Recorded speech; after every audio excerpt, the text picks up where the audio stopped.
Well, I'm Jeff Scoop, commander of the National Socialist Movement. We're a white civil rights organization here in America. We're white nationalists. Just as Martin Luther King did for the blacks, our mission is pretty much the same.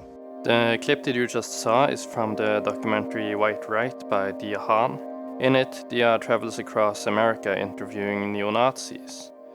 The interesting thing about her interview style is that she doesn't ask a lot of questions about what they believe or why they believe it.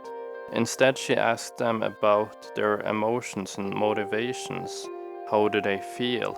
In this clip, she's interviewing Jeff Scoop, who's the leader of the National Socialist Movement, and she asks him about what he felt when he first read Mein Kampf at 13. I read somewhere that you read Mein Kampf at the age of like 13, very, very young. What would attract a teenager to the ideology of Mein Kampf? Do you remember, what kind of feelings you had?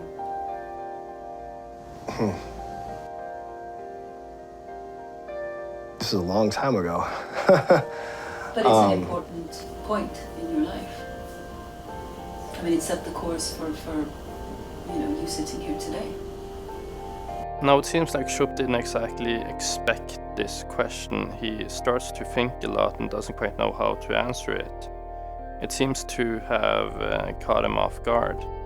But there's a very good reason why Deeyah is asking this question. And that's because the way in which we choose our ideology isn't really rational. You're more likely to believe something if your friends and loved ones believe it. You're more likely to believe something if it fulfills a personal purpose. And you're more likely to believe something if it feels right. And there's this saying that you can't reason someone out of a position that they didn't reason themselves into. So instead of arguing about the ideology itself, Deeyah is trying to get to the real root of why these guys are neo-Nazis, which is what happened in their life to make them feel like this was the right decision. A lot of the way people think and act doesn't happen in a vacuum. I do feel, a certain duty to act heroically. And this movement provides you with the platform to be heroic. Honestly, yeah.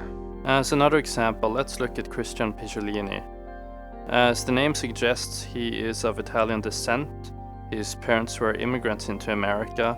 It's not exactly who you would expect to go into the Nazi movement. But he told his story on the Sam Harris podcast, which shed some light on how he ended up there. Well, I was recruited in 1987 into America's first neo-Nazi skinhead group when I was 14 years old. And most people, I think that people who do that come from broken homes and, deeply traumatic lives, and they do. But my life was pretty normal. My parents were Italian immigrants who came to the U.S. in the 60s from Europe, and they were the victims of prejudice when they came. So it wasn't, the way I was raised. But because my parents were immigrants, they had to work 7 days a week, 14 hours a day to run a small business, and I never saw them. And at that age, growing up, I wondered what I had done to push them away. So I felt very abandoned, and I was very bullied, and didn't have any friends. So I was searching very desperately for an identity, a community, and a purpose. And one day, at 14, probably at my lowest point, a man drove his car in an alley when I was smoking a joint. And he got out of the car, and he pulled a joint from my mouth, and he looked me in the eyes, and he said, "That's what the communists and the Jews want you to do to keep you docile." I was 14, I didn't know what the hell a communist or a Jew or what the word docile meant. It's true. But it was the first time that I felt like somebody, and he was twice my age, and like somebody accepted me, like somebody was drawing me in, because he would make me feel proud of who I was, and I certainly was proud.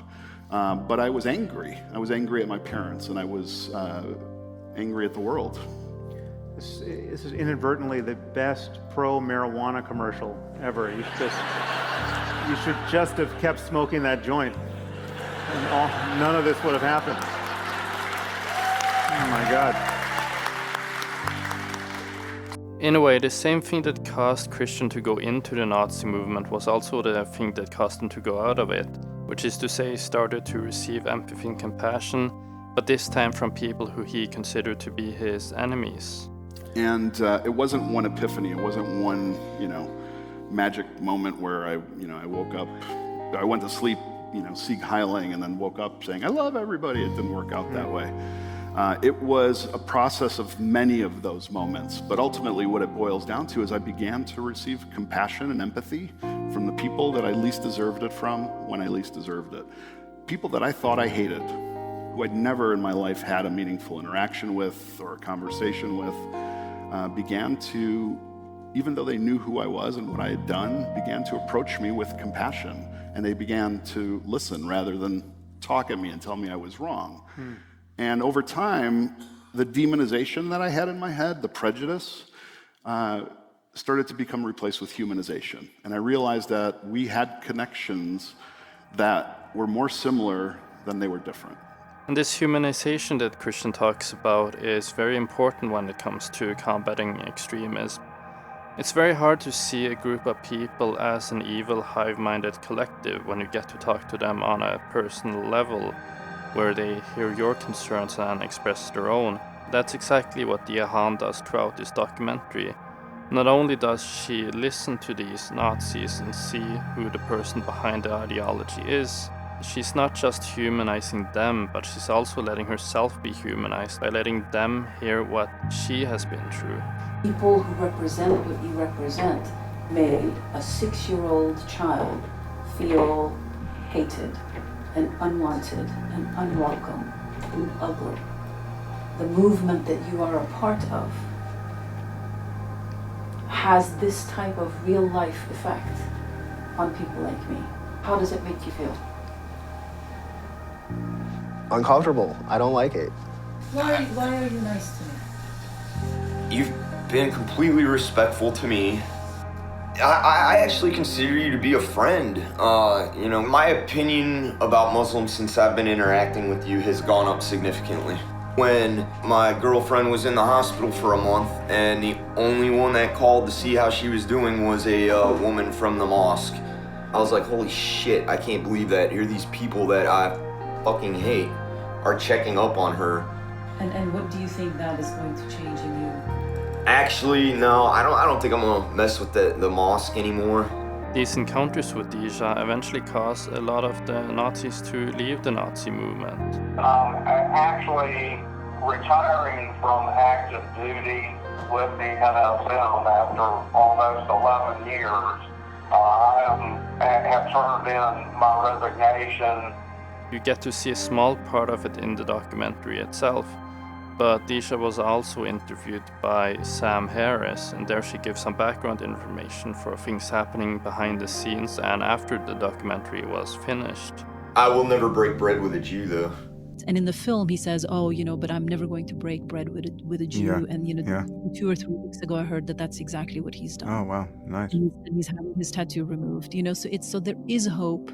When it comes to Deeyah's own personal motivations, the reasons she started to make these documentaries about extremists and interviewing them is that she herself has experienced what it's like to be an outsider. When she was very young, she was a growing celebrity in Norway, somebody who was considered to be bridging the gap between ethnic Norwegians and immigrants. She got into music because her father had told her that there's only one way for immigrants to make it big in Norway, and that's either by going into the entertainment industry or into sports.